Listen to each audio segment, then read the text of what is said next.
Saudaraku, selama 1 bulan lebih ya, kita terus garap firman ini ya. Jadi selama 1 bulan lebih, saya hampir gak pernah, saudaraku, melihat di gereja kita ini, kita konsentrate dalam satu topik yang sama terus lebih dari 1 bulan, saudaraku. Tapi saya percaya bukan satu kebetulan.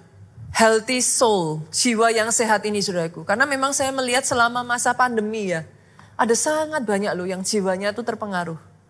Banyak yang jiwanya akhirnya goncang, saudaraku. Sebenarnya akarnya tuh simple kok, Bapak Ibu. Akarnya itu nggak susah kok. Kehidupan kekristenan itu simple. Akarnya itu roh saudara, itu aja.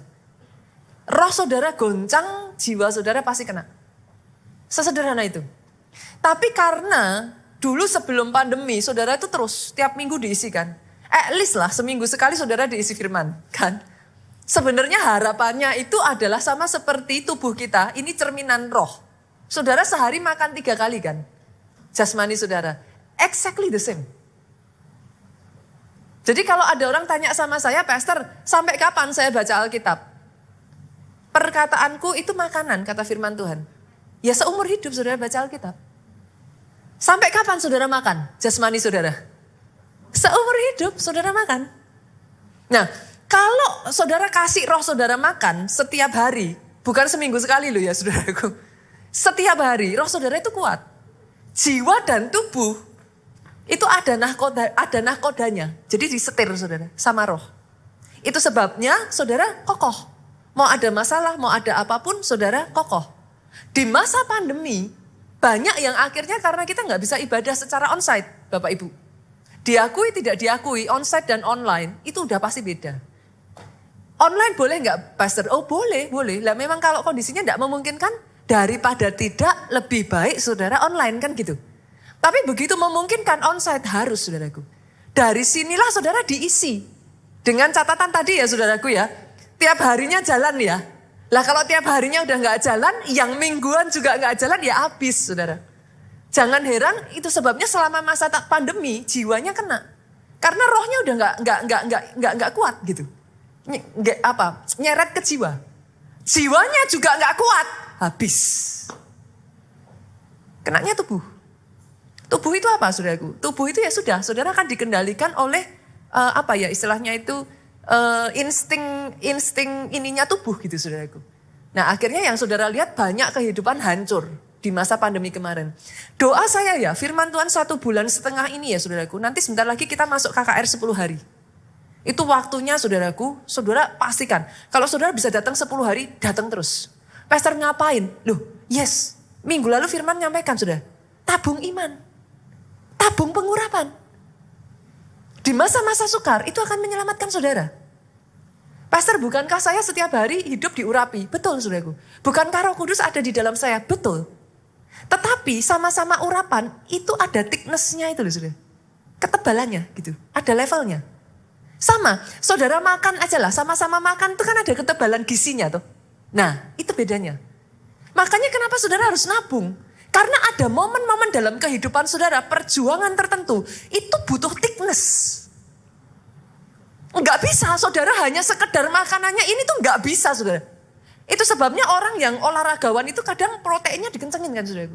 Nah, momen-momen tertentu dia bentuk ininya, bentuk apanya, itu dikencengin. Kenapa? Ya memang dibutuhkan. Itu sebabnya momen 1,5 bulan ini ya Bapak Ibu, saya berdoa ya, saudara tangkap sungguh-sungguh.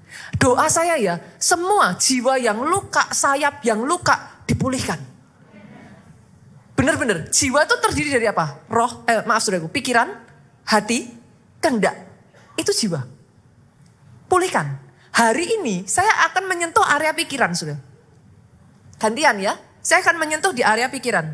Hari ini saya akan berbicara tentang healthy mindset. Pola pikir yang sehat. Perhatikan ini saudaraku, your mindset determine your life. Pola pikir saudara itu menentukan hidupmu. Itu sebabnya penting punya healthy mindset. Pola pikir harus sehat. Kenapa? Pola pikir yang negatif saudaraku itu membuat hidup jadi berat. Kan? Hidup jadi kayak terpenjara gitu. Hidup rasanya jadi kayak susah gitu. Sebaliknya, healthy mindset, pola pikir yang sehat, pola pikir positif. Itu membuat apa sih kayak free your life gitu. Hidup itu jadi lebih ringan. Sama-sama ngadepin masalah lebih ringan. Akhirnya ya saudaraku, hidup itu rasanya jadi lebih kuat. Jadi indah. Oke? Hari ini saya akan mengajak saudara untuk lihat dulu firman Tuhan itu bicara apa tentang pola pikir. Dari situ nanti kita lihat. Bagaimana kalau ternyata pastor saya udah punya pola pikir salah, gimana cara saya ngubahnya? Kita lihat ya saudaraku. Kita buka dulu Roma pasal 12 ayatnya yang kedua. Ayat ini ngomong gini. Janganlah kamu menjadi serupa dengan dunia ini. Tetapi berubahlah oleh pembaharuan budimu. Sehingga, catat dulu tujuannya apa? Kenapa? Kok kita harus punya healthy mindset? Tujuannya tulis dulu saudaraku. Sehingga kamu dapat membedakan mana kehendak Allah, apa yang baik, yang berkenan, dan yang sempurna. Tujuan utamanya itu. Kenapa pola pikir kita harus jadi pola pikir yang sehat? Karena kalau enggak, saudara itu enggak bisa ngerti loh mana kehendak Tuhan, mana bukan. Akhirnya banyak orang jalan sesuai kehendaknya sendiri. Betul ya? Jadi bukan enggak semata-mata semua tuh salahnya iblis, salahnya iblis, salahnya iblis. Seringkali kita berjalan sesuai kehendak daging, itu aja. Kok bisa gitu pastor? Kan udah ke gereja, kan ini, kan itu. Kok masih begitu? Kenapa saudaraku? Karena tidak ada pembaharuan pikiran. Ternyata kalau pikirannya tidak dibaharui Pak, manusia itu incapable of knowing mana benar, mana salah. Tadi kan Alkitab bilang sudah, kita nggak tahu mana kehendak Tuhan, mana yang baik. Betul ya? Mana yang berkenan. Bahkan mana yang sempurna. We are incapable of it. Untuk kita bisa ngerti kehendak Tuhan, banyak di sini kan kadang tanya sama saya ya, pastor, bagaimana saya tahu rencana Tuhan apa bukan? Nah ini, pikiran kita ternyata yang harus diperbaharui terlebih dulu saudaraku. Pola pikirnya yang harus diperbaharui. Nah firman Tuhan ngomong gimana? Yang pertama, saya breakdown ayat ini jadi dua ya. Oke ya, yang pertama janganlah kamu menjadi serupa dengan dunia ini.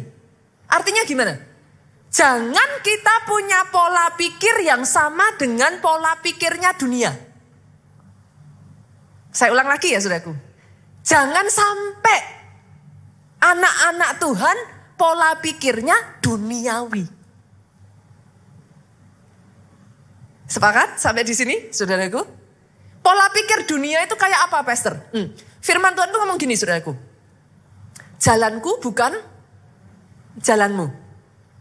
Pikiranku bukan pikiranmu. Sejauh langit dari bumi, jauhnya jalanku dari jalanmu, pikiranku dari pikiranmu. Alkitab ngomong gini, sejauh langit dari bumi. Berarti yang satu tinggi, yang satu rendah. Yang satu di atas, yang satu di bawah. Sejauh itu pikiran Tuhan dari pikiran dunia. Artinya pikiran dunia itu rendah. Di bawah. Terbatas. Limited dia saudaraku. Itu sebabnya kalau saudara terus hang on dengan pikiran dunia, hidupmu rapuh. Satu, hidupmu limited. Mau dibawa Tuhan besar gak bisa. Terbatas. Karena sudah apa? Pikirannya sudah penuh dengan pikiran dunia. Nah, firman Tuhan ngomong apa? Disuruh apa? Kalau kita kok bisa pastor, saya dipenuhi pikiran dunia. Ya kita ditinggal di dunia saudaraku. Saya kasih contoh simpel ya. Oke? Zaman generasi 1-2 generasi di atas saudara. Saya tanya. Soalnya saudara tanya ke orang tua saudara lah. Atau saudara tanya ke kakek nenek. Hubungan seks sebelum nikah itu dipandang apa saudara?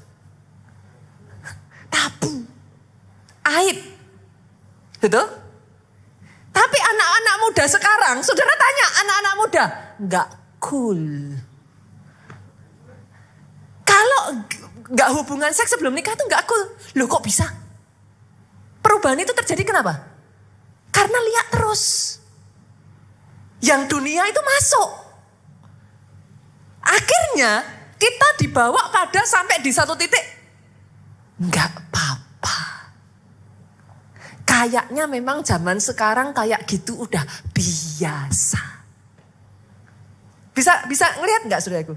Ada the change of ini, mindset, pola pikir. Oke ya, nangkep sampai di situ ya. Berarti apa yang harus kita lakukan? Firman Tuhan ngomong selanjutnya, berubahlah oleh pembaharuan budimu. Disuruh merubah. Yang tadinya pola pikir negatif, diganti dengan yang positif, Bu. Yang tadinya pola pikir dunia, diganti dengan sesuai Alkitab. Yang lama di-uninstall. Yang baru dimasukin. Ditanam. Ketika itu terjadi, di titik itu terjadi pembaharuan pikiran. Oke? Sampai di sini saudaraku yang mengerti katakan amin. Ini mungkin butuh ini ya saudaraku ya. Butuh sampai saudara bisa nangkep. Masalahnya saudaraku, pembaharuan pikiran tuh gak segampang itu. Kenapa? Pola pikir, mindset itu sudah dibentuk dari kita kecil. Saudara lihat orang tua. Oke ya, saya tidak semua hal kita salahkan orang tua loh ya saudaraku. Anak-anak kan sukanya gitu, gara-gara papi mami sih gitu kan. Saya gini karena lihat papi mami. Gak selalu gitu saudaraku, tapi yes, pola pikir itu dibentuk dari childhood. Dari kecil. Ada di keluarga saudara yang punya pola pikir, uang 100 rupiah pun itu gak boleh disepelekan. Kan? Orang tua kan ngomong, gak boleh ya, sembarangan taruh uang sembarangan ya, dihargai ya, 1 juta tanpa 100 rupiah gak jadi 1 juta. Nah, itu pola pikir saudara. Akhirnya ketika saudara bertumbuh dewasa, saudara jengkel kalau lihat orang yang uang 500, uang 1000 dibiarin begitu saja. Saudara langsung di benak saudara, gak boleh. Make sense ya saudara? Oke. Saudara sejak kecil, ada orang-orang yang sejak kecil lihat orang tuanya selingkuh. Sekali lagi saya tidak mengatakan saudara menyalahkan orang tua lo ya. No. Tapi sejak dari kecil lihat. Terbentuk. Nggak apa-apa selingkuh, asal nggak ketahuan. Loh, itu pola pikir loh saudara. Itu pola pikir. Dia dibentuk. Pertanyaan saya, segampang itukah Pak dirubah? Nggak segampang itu. It takes time, it takes passion, kesabaran, dan konsistensi untuk merubah pola pikir. Gak segampang itu saudaraku, merubah pola pikir. Itu sebabnya saya katakan kepada saudara, gak cukup seminggu sekali. Saudara punya pola pikir itu seumur hidup dari childhood kecil, terus saudara seminggu sekali bisa berubah? Gak cukup. Gak heran hari Minggu saudara diisi Senin, Selasa, Rabu, Kamis, Jumat, Sabtu, perang. Loh, karena ketika diisi itu muncul pola pikir baru. Tapi yang lama masih bercokol, gak mau pergi. Perang dia, tabrakan. Nah tinggal mana yang menang? Tinggal mana yang menang? Mengubah pola pikir itu seperti gini saudaraku. Ibarat pikiran kita ini gelas ya. Saudara isi dengan kopi. Kopi warnanya apa? Hitam coklat pekat lah ya saudaraku. Oke. Sekarang saudara kepengen nih, saya gak suka warna gelas itu jadi hitam. Coklat pekat. Saya mau jernih. Apa yang harus saudara lakukan? Apa saudaraku? Seandainya pola pikir kita tuh segampang dibuang isi kopi ganti air putih itu udah enak saudara. Tapi gak bisa. Kalau gak bisa what should you do? Apa yang saudara harus lakukan? Kita baca ya ayatnya. Apa yang dikatakan firman Tuhan? Gimana caranya kita merubah pola pikir yang existing, yang salah, yang negatif, yang sudah ada, yang duniawi, jadi pola pikir yang benar. Kita lihat ya ayatnya, yuk. Filipi pasalnya yang keempat, ayatnya yang ke-8. Ngomong gimana? Ini saya bacakan kepada saudara supaya gampang. Saya ngambil Alkitab terjemahan masa kini. Nah, Alkitab terjemahan masa kini ini dibuat dalam bahasa sehari-hari, Bapak Ibu. Jadi gampang untuk saudara memahami. Ayat ini ngomong gini. Akhirnya saudara-saudara, isilah pikiranmu dengan hal-hal yang bernilai. Yang patut dipuji. Yaitu hal-hal yang benar, yang terhormat, yang adil, yang murni, yang manis, yang baik. Garis bawahi kata ini ya saudara. Berarti cara saudara ngerubah dengan gimana saudara? Isilah pikiranmu. Oke ya. Tahukah saudara apa yang membuat orang susah mengampuni? Sederhana Bu. Karena di pikiran kita, kok enak dia yang bikin salah. Kok saya yang harus ngampuni? Rugi dong. Mindsetnya gitu ya Bu. Itu sebabnya mengampuni sama dengan rugi. Mana ada orang mau rugi. Makanya tidak mengampuni. Make sense ya? Make sense ya? Semuanya itu pola pikir. Pola pikir. Itu sebabnya saya mengatakan di awal saudara, your mindset determine menentukan your life. Hidup saudara. Nah, terus caranya, Pastor, kalau saya mau ngerubah, gimana? Diisi saudara. Pikiran yang tadi ngomong mengampuni sama dengan rugi. Mengampuni kalah. Mengampuni semua pikiran-pikiran yang salah itu diisi. Tuhan sudah terlebih dahulu mengampuni. Ampunilah orang yang bersalah kepadamu. Mulai diisi. Nanti dia goyah saudara. Nanti dia akan bingung, error. Saudara masukin program baru tuh dia error. Saudara mau tahu kalau saudara sedang error? Maju mundur. Ngampuni enggak ya? Ngampuni enggak ya? Terus nanti hati nurani saudara itu akan mulai berfungsi. Kok kamu enggak ngampuni toh? Tuhan aja udah ngampuni kamu loh. Nah, itu artinya program yang ada, itu error saudara. Kalau saudara isi terus, isi lagi, itu sama seperti gelas. Tadi kopi, gelap, hitam, coklat pekat ya. Saudara isi air putih aja terus. Apa yang terjadi? Coklatnya jadi pudar kan? Nah, pelan-pelan lama-lama kan jadi kayak apa sih? Kopi susu gitu kan saudaraku. Coklatnya yang tadinya gelap itu jadi pudar Pak. Diisi lagi. Isi lagi. Isi lagi. Lama-lama jadi kayak krem-krem gitu Pak. Isi lagi. Isi lagi sampai meluber, sampai keluar. Akhirnya coklatnya keluar semua. Jadi air jernih. Make sense ya Bapak Ibu? Itu sebabnya kenapa firman Tuhan ngomong. Renungkan firmanku siang dan malam. Senggol kiri kanannya dong. Gak cukup seminggu sekali. Aduh sorry beneran saudaraku. Gak cukup seminggu sekali. Itu sebabnya saudara jangan heran. Banyak orang datang ke gereja ngomong gini. Orang Kristen kok kayak gitu. Kenapa saudara? Tahu kebenarannya. Tahu. Tapi nggak bisa ngelakuin. Kenapa? Error programnya. Masih bingung saudara. Antara yang existing pola pikirnya, mindset existing. Tapi diisi yang baru saudara tahu ini yang benar tuh gini. Tapi masih nggak bisa nerima.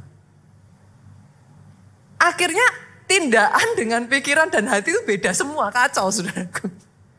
Makanya saudara menemukan. Udah ngerti tapi ketika dilakukan di lapangan tabrakan crash. Tingkah lakunya masih pola pikir lama.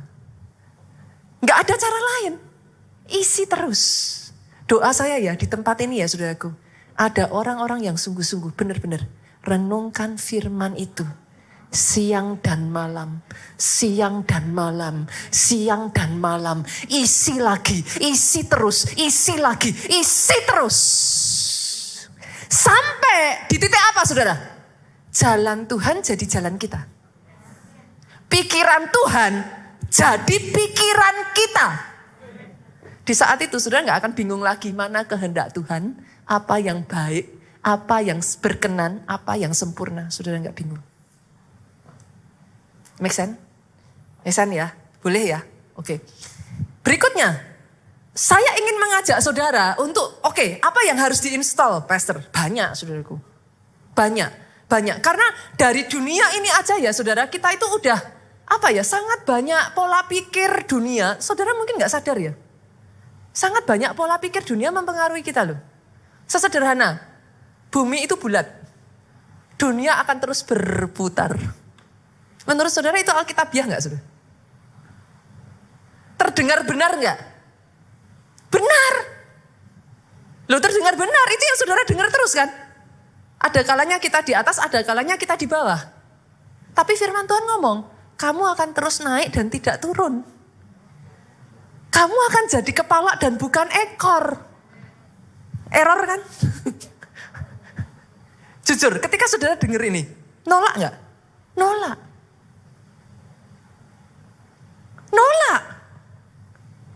Kenapa? Ya sudah diisi dengan pola pikir yang ada di dunia selama ini. Firman Tuhan ngomong, janganlah kamu berhutang. Kamu akan jadi orang yang memberi hutang. Memiutangi. Loh, itu firman Tuhan.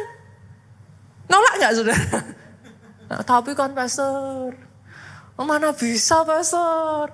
Pastor kan. Nah, saudara bisa ngelihat ya saudara. Ini saya belum nyentuh ke situ ya Bapak Ibu. Udah, saya gak fokus soal hutang saudaraku. Oke? Buat Bapak Ibu yang langsung kok pengen nyerang, tunggu dulu. Simpan dulu saudaraku. Amunisi saudara. Saya hari ini sedang menunjukkan kepada saudara betapa pola pikir kita itu sudah diisi banyak dengan pola pikir dunia. Kalau saudara mau mengerti rencana Tuhan yang sempurna dalam kehidupanmu, harus dirubah, berubahlah oleh pembaharuan budimu. Sehingga engkau mengerti mana kehendak Tuhan, apa yang baik, yang berkenan, yang sempurna. Yang mengerti aminnya yang paling keras. Ada 3 hal dulu saudara, saya nggak mau banyak-banyak dulu. Saya fokus 3 ini dulu aja. Harus diinstal dalam hidup saudara. Karena kalau enggak, 3 hal ini tidak diinstal ya saudara. Tuhan mau bawa saudara besar, susah. Bukan Tuhan nggak mau ngangkat saudara. Bukan Tuhan nggak mau berkati saudara. Bukan Tuhan nggak mau bawa saudara diberkati. Susah. Pola pikir apa saja? Yang pertama saudaraku. Mulai hari ini, tanamkan pola pikir, yes I can. Pasti bisa. Harus bisa. Kenapa saudara? Karena kalau pola pikir ini tidak ditanamkan saudara, dalam dunia ini, minggu lalu baru aja kita belajar. Ayat ini ngomong gini, selama kita masih di dalam dunia, akan selalu ada penderitaan. Bahasa Inggrisnya trouble, suffering, tribulation. Trouble itu apa? Masalah. Suffering itu apa? Penderitaan, kesulitan. Tribulation itu apa sudah? Kesukaran besar. Dengan kata lain, saya harus ngomong gini, ini yang ngomong Alkitab. Selama saudara di dalam dunia, lihat kiri kanan tanya, ada nggak di sini yang tidak di dalam dunia? Nggak susah-susah kok saudara. Saudara tahu saudara di dalam dunia atau enggak? Lihat kakinya. Masih napak tanah enggak? Oke. Selama engkau di dalam dunia, pasti ada apa? Masalah, aniaya, penderitaan, kesukaran besar. Itu ada. Oke? Itu sebabnya kemarin firman Tuhan ngomong sama kita. Be of good cheer. Bersukacitalah. Pastor, memangnya kalau saya bersukacita, memangnya kalau saya merubah pola pikir saya, yes I can, masalahnya hilang? Enggak, belum tentu. Oke? Nah terus ngapain saya ngerubah? Pola pikir saya bersukacita. Pola pikir saya yes I can. Setidaknya kalau saudara punya masalah dan pola pikirmu berubah, dengar ini saudaraku, jiwamu jadi kuat. Masalahnya masih ada, tapi kau kuat. Bukankah masalah bukan lagi masalah kalau kekuatanmu lebih besar dari masalahmu? Yang mengerti katakan amin yang paling keras. Aminnya yang paling keras. Itu sebabnya saudaraku, dirubah dulu pola pikirnya. Kalau enggak, manusia punya kecenderungannya ngomong gini, apa bisa ya pastor? Mana bisa ya? Apa bisa? Kayaknya enggak mungkin. Nah, lucunya manusia saudaraku, pola pikir kita menular. Oke ya, saya buktikan. Bertahun-tahun yang lalu saudaraku, Dunia pelari itu mempercayai bahwa lari 100 meter itu rekor tertingginya hanya sampai 10 detik. Puluhan tahun itu berlangsung saudaraku dan para pelari gak ada satupun yang bisa beat the record. Pokoknya 10 detik aja. Setiap kali orang mau nge-beat rekornya dia akan terus dengar. Itu sudah diselidiki. Kapasitas paru-paru, kemampuan kaki, diukur dari ini, diukur dari itu. Pokoknya 10 detik, titik. Bertahun-tahun sudah, gak ada satupun orang yang bisa nge-beat itu. Sampai muncullah seorang pelari muda dan berkata pada dirinya, pasti bisa. Harus bisa. Dia dengar orang ngomong, kanan kiri ngomong, gak mungkin. Itu kan coba semua nama-nama besar. Itu paling banter, 10 detik. Harus bisa. Dimulai dari pelari ini, saudaraku, saya lupa namanya. Tercetaklah rekor baru, Bu. 100 meter bisa dilakukan kurang dari 10 detik. Poin saya tidak di sini, Pak. Saya lanjut. Poin saya, Bu. Sejak dari satu pelari muda ini bisa mencetak rekor di bawah 10 detik. Pelari berikutnya. Pelari berikutnya. Pelari berikutnya. Pelari berikutnya. Tiba-tiba rekor demi rekor tercetak. Di mana masalahnya? Mindset. Oke? Saya buktikan lagi ya, saudara. Pastor, bagaimana, apa buktinya itu menular? Oke. Saudara masih ingat kisah once upon a time ada seorang raksasa yang menantang barisan pasukan Israel. Siapa namanya? Goliat. Rajanya tidak berani maju. Saudara. Jangan lupa loh, di antara seluruh bangsa Israel yang paling tinggi siapa saudara? Saul. Saul itu paling tinggi. Dia gak pendek. Oke lah Goliat raksasa. 3 meter sekian. Tapi Saul gak pendek. Tapi Saul gak berani. Kenapa? Dia terus berkata di benaknya. Gak bisa. Gak mungkin. Ini mesin perang. Tingginya segitu. Dia raksasa. Tidak bercela. Gak mungkin. Buktikan perkataan saya ya saudara. Lihat di barisan pasukan Saul. Ada gak prajuritnya yang berani maju? Kenapa? Pola pikir saudara menular. Bapak-bapak, ibu-ibu, halo. Hati-hati ya. Saudara itu menularkan pola pikir ke anak-anak saudara lo. Hati-hati. Dan pola pikir yang negatif, pola pikir yang tidak, yang salah, itu susah dibenahin saudara. Saya dari kecil, ini hal simple aja ya saudara, hal kecil aja. Saya punya papi, itu super protektif sama anak. Saya selalu mendengar kata-kata ini saudaraku. Jangan hujan-hujan ya. Nanti kalau kena air hujan, masuk angin. Oh itu ditekankan sekali saudara. Setiap kali kepala saya ketetesan hujan sedikit, cepat keramas, segera diinikan. Loh saya gak menyalahkan orang tua saya loh saudaraku. Itu tak cara orang tua saya mengasihi saya. Jangan angin-angin. Kalau kena angin, masuk angin. Itu pergumulan berat buat saya saudara. Sampai saya sudah dewasa, pola pikir itu nempel kayak perangko saudara. Saya pikir tadinya pola pikir seperti itu wajar.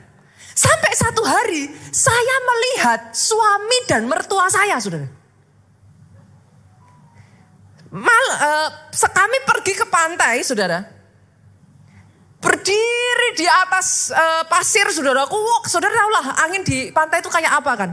Suami saya segar gitu. Saya tuh syok saudara. Hah? Segar? Masuk angin. Satu kali saya ngelihat mertua saya, Pastor Obaja. Kita pergi sama-sama malam hari lah saudaraku. Kita jalan-jalan di kayak kalau di Jakarta tuh kayak peak gitulah ya. Jadi ada tempat yang kayak luas, terus kemudian pemandangannya cantik. Mertua saya, Pastor Obaja saudaraku.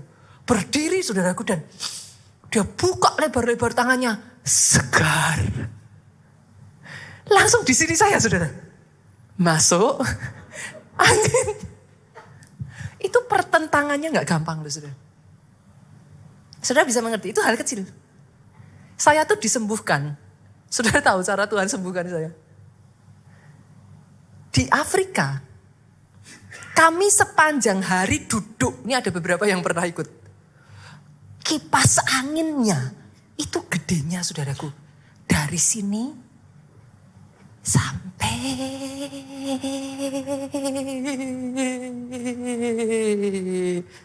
sini. Diameternya. Ditaruh di atas kami.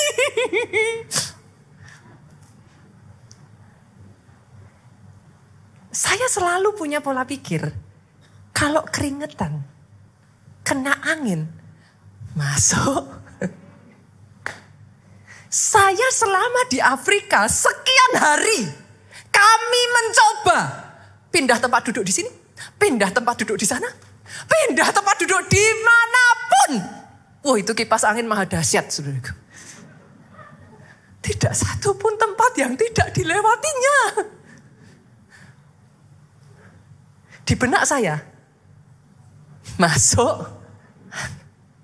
Saya udah mikir habis ini. Masuk angin ini. Saudara tahu, selama hampir seminggu kami seperti itu kan terus, saudara. Keringetan kena angin, keringetan kena angin, keringetan kena angin. Dan mereka menganggap adalah satu kehormatan. Kalau mereka sayang saudara, itu kipas angin dipasin ke muka saudara. Itu kehormatan. Saya itu udah berkali-kali ya, saudara. Kipasnya tak balik ke sana, kipasnya tak balik. Justru mereka yang lain ditarik lagi, saudara. Pasin muka. Saudara tahu, di titik itulah Tuhan merubah pola pikir saya. 7 hari saya ada di sana. Tidak satu pun kami rombongan masuk angin. Tuhan harus break pola pikir saya itu ya, saudara. Sampai akhirnya saya berpikir, loh kok bisa? Ternyata kena angin tidak sama dengan masuk angin. Saya belajar kayak mertua saya. Segar. Itu hal sekecil itu loh, saudara. It takes time. Menular. Goliat, saudaraku, singkat cerita, muncullah Daud. Daud mengalahkan Goliat enggak, saudara? Kalah. Lihat, saudara. Sejak Goliat dikalahkan oleh Daud, yang tadinya Saul rajanya beserta prajurit turun sampai ke bawah, enggak ada yang berani, Pak. Pola pikirnya, kita tidak bisa menang lawan raksasa. Sejak Goliat dikalahkan Daud, change. Kita buka 1 Tawarik, pasal yang ke-20. Saya buktikan, saudara. Saya buktikan kepada saudara. Ayatnya yang ke-4 sampai ayat yang ke-8. Ini ya, sesudah itu. Jadi sesudah kejadian Goliat itu. Timbullah pertempuran melawan orang Filistin digeser. Sama ya, saudaraku ya. Melawan orang Filistin digeser. Pada waktu itu Sibkai orang Husa. Ini siapa namanya, saudara? Sibkai. Daud bukan? Siapa namanya? Bukan Daud, yakin? Sibkai ya? Yakin ya? Sibkai, oke. Sibkai orang Husa memukul kalah Sipai. Siapa Sipai? 2-3. Seorang keturunan dari raksasa dan mereka ditundukkan. Wow. 1 ya, 1 skor ya. Setelah Daud bukan hanya Goliat, Sipai namanya. Kumpulin sudah, 1 Goliat, 2 Sipai. Oke. Yang ketiga, kita lihat. Next, ayat 5. Maka terjadilah lagi another pertempuran. Pertempuran lain melawan orang Filistin. Lalu siapa di sana? Elhanan bin Yair. Bukan Daud ya, saudara? Bukan. Siapa namanya? Elhanan bin menewaskan siapa? Lahmi. Siapa Lahmi? Saudara Goliat. Orang Gad itu yang gagang tombaknya seperti pesa tukang tenun. Skor ketiga ya, saudara. Raksasa ketiga down. Oke? Lanjut. Nah, ini yang lebih ngeri lagi, ayat 6. Terjadi lagi pertempuran di Gad. Dan di sana ada seorang yang tinggi perawaannya. Lihat ini saudara. Yang tangannya dan kakinya masing-masing berjari 6. Loh ini Alkitab loh saudaraku. Berarti ada pastor? Ada. Ada. Raksasa itu ada. Memang pernah ada. Tertulis kok di dalam Alkitab saudaraku. 24 seluruhnya. Jadi tangan, kaki jumlahnya 24 jari. Jelas ini bukan manusia saudaraku. Dia raksasa. Nah lihat saudara. Lihat. Ia mengolok-olok orang Israel. Familiar nggak kata-kata ini? Dilakukan siapa dulunya? Goliat. Kalau dulu dilakukan Goliat, nggak ada satupun yang berani maju. Kali ini, bukan cuman Elhanan, bukan cuman Sibkai, saudaraku lihat. Yonatan anak Simea, kakak Daud sekarang, ponakannya Daud menewaskannya. Skor 4. 4 raksasa mati, saudara. Yang mengerti katakan amin.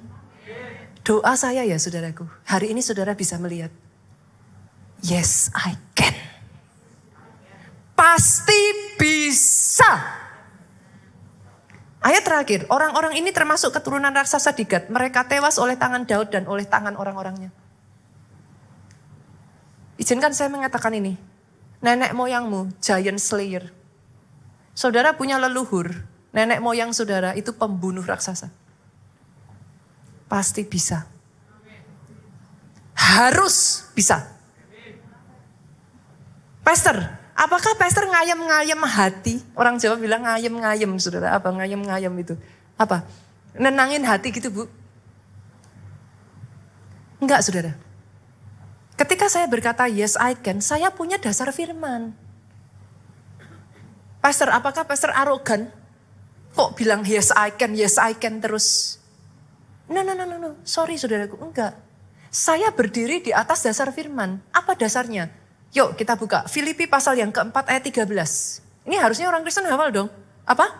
Segala perkara dapat kutanggung di dalam Dia yang memberikan kekuatan kepadaku. Boleh saya tanya Pak? Ada enggak yang tidak termasuk di dalam segala? Termasuk semuanya. Salahkah kalau saya bilang yes I can? Segala perkara. Masalah keuanganmu. Masalah keluargamu. Masalah hubunganmu. Masalah di pekerjaanmu. Segala perkara dapat kutanggung di dalam Dia yang memberi kekuatan kepadaku. Bukan sombong, bukan ngayem-ngayem. Saudara berdiri di atas kebenaran firman. Yes, I can. Pola pikirmu nggak boleh. Apa bisa ya? Apa bisa ya? Apa bisa ya? Apa bisa ya? Yes, I can. Harus bisa. Makanya banyak orang ya saudaraku akhirnya selalu ngomong gini. Nggak berani pastor buka usaha tanpa ada modal. Pernah dengar kata-kata itu? Familiar? Nah. Kenapa saudaraku? Terbiasa pola pikir dunia. Nggak bisa kalau tanpa modal. Sampai di satu titik ada orang yang berani ngomong, yes I can. Lihat kiri kanan katakan kamu bisa. Pasti bisa. Yes I can. Boleh tepuk tangan yang paling meriah buat Yesus Tuhan kita. Jadi atas hidupmu. Yang kedua, pola pikir apa saudaraku? All is well. All is well. Saya belajar ini dari seorang perempuan Sunem, saudaraku. All is well. Kita buka ayatnya langsung aja ya saudara, karena waktu saya terbatas. 2 Raja-Raja pasal yang keempat ayat 19 sampai ayat yang ke-26. Tiba-tiba menjeritlah ia kepada ayahnya, anak dari perempuan ini. Aduh, kepalaku, kepalaku. Lalu kata ayahnya kepada seorang bujang, angkatlah dia, bawa kepada ibunya. Jadi si anak jerit, aduh kepalaku, kepalaku. Disuruh bujangnya bawa ke ibunya. Diangkatnya dia, dibawa pulang kepada ibunya. Duduklah dia di pangkuan ibunya sampai tengah hari, saudara. Setelah itu apa yang terjadi? ia mati. Oke, saudara baca ayat ini, banyak orang kalau baca ayat itu nggak menjiwai, saudara. Coba bayangin, ini anak tunggal loh, saudara, anak satu-satunya. Didapat sebagai anak mujizat. Masih ingat kisah perempuan Sunem? Dia bikin kamar, ruangan buat Elisa. Setiap kali Elisa lewat tempat itu, dia akan menjamu Elisa. Satu hari Elisa tanya sama perempuan ini, kamu minta apa? Perempuan ini bahkan gak berani minta anak, saudara. Elisa ngomong, Tuhan akan kasih itu. Dia mengandung, hamil, anak itu tadi. Sekarang anak ini meninggal, saudara, di pangkuan ibunya. Your only one. Ibu-ibu, saya tanya, menurut saudara gimana rasanya? Saya tahu ada di antara saudara yang pernah ngalami. Gimana rasanya? Itu hancur.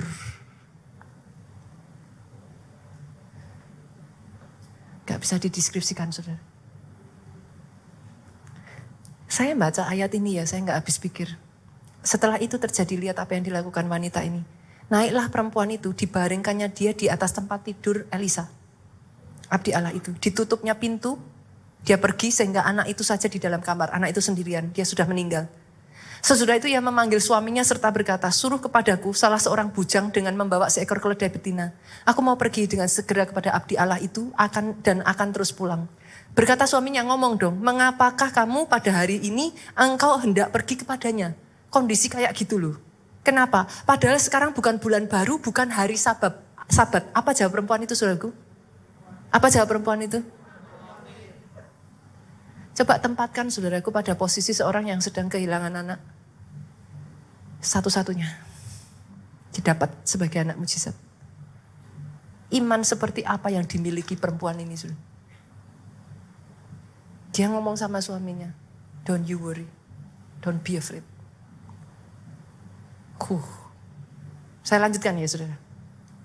Perempuan itu dipelahanannya lah keledai itu dan berkata ia kepada bujangnya, turunlah dan majulah. Jangan tahan aku dalam perjalananku, kecuali apabila aku katakan kepadamu. Intinya dia cepatlah, saudara. Demikian perempuan itu berangkat dan pergi kepada abdi Allah di Gunung Karmel. Naik gunung, saudara dia. Segera sesudah abdi Allah melihat, jadi Elisa sudah ngelihat dari jauh. Berkatalah ia kepada Gehazi bujangnya, lihat perempuan Sunem itu datang. Suruh apa? Elisa suruh apa? Lari, songsonglah dia, katakan kepadanya, selamatkah engkau? Selamatkah suamimu? Selamatkah anak itu? Oh, jawaban perempuan ini ngeri, saudara. Jawab perempuan itu apa dengan suara paling keras? 2, 3. Dalam bahasa Inggrisnya, all is well. Pastor, keadaannya itu gak baik-baik. Tapi dia ngomong, it is well. Dia kehilangan anak satu-satunya. Harusnya dia akan ngomong, mati aku. Habis sudah. Hidupku hancur. Berapa banyak anak Tuhan yang mengatakan itu dari mulutnya. Gak usah angkat tangan, saudaraku. Tapi hari ini kita mau belajar. All is well. All is well. Pastor, bagaimana kalau ternyata keadaan tidak berubah? Bagaimana kalau saya ngomong all is well, tapi tidak seperti wanita ini yang dari imannya anaknya dibangkitkan? Bagaimana kalau saya sudah ngomong all is well and all is not well? Izinkan saya mengatakan ini, saudaraku, kenyataan hidupmu tidak bisa merubah kebenaran firman Tuhan Allah turut bekerja dalam segala perkara. Adakah yang tidak termasuk segala perkara? Jawab pertanyaan saya, saudara. Ada enggak yang tidak termasuk segala perkara? Allah turut bekerja dalam kematian anakmu. Allah turut bekerja dalam kejadian buruk yang terjadi dalam hidupmu. Allah turut bekerja dalam hal-hal yang tidak mengenakan yang dia izinkan jadi atas hidupmu. Allah turut bekerja dalam segala perkara itu untuk mendatangkan kebaikan bagi saudara-saudara yang mengasihi Dia. Jadi atas hidupmu. Bahkan di dalam hal buruk pun ya saudara, Dia izinkan terjadi. Dia nggak tinggal diam. Dia masih bekerja. Itu sebabnya saudara bisa berkata, all is well. Yang terakhir saudara, kata-kata ini menyelamatkan saya saudaraku. Belajar punya pola pikir, this too shall pass. Pernah dengar kata itu saudara?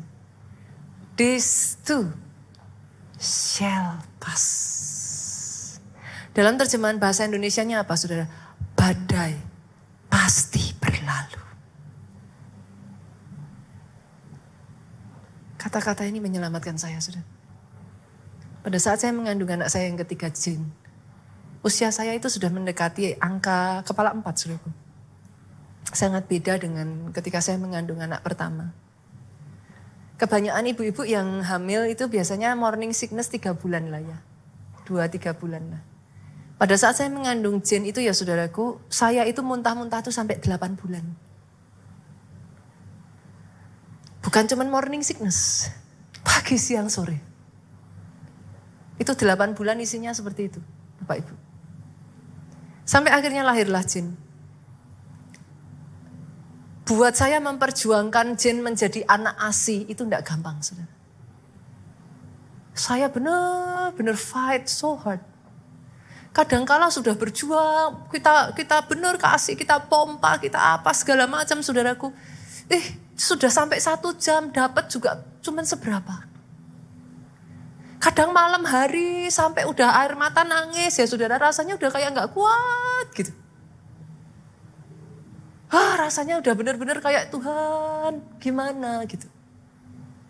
Ada di sini yang ngalami kayak gitu? Saudara di titik di mana saudara tuh kayak sudah hampir nyerah gitu, kayak udah enggak kuat aja. Mungkin kalau saudara bisa ngomong, Pastor, kalau kayak gini terus bisa gila saya, Pastor.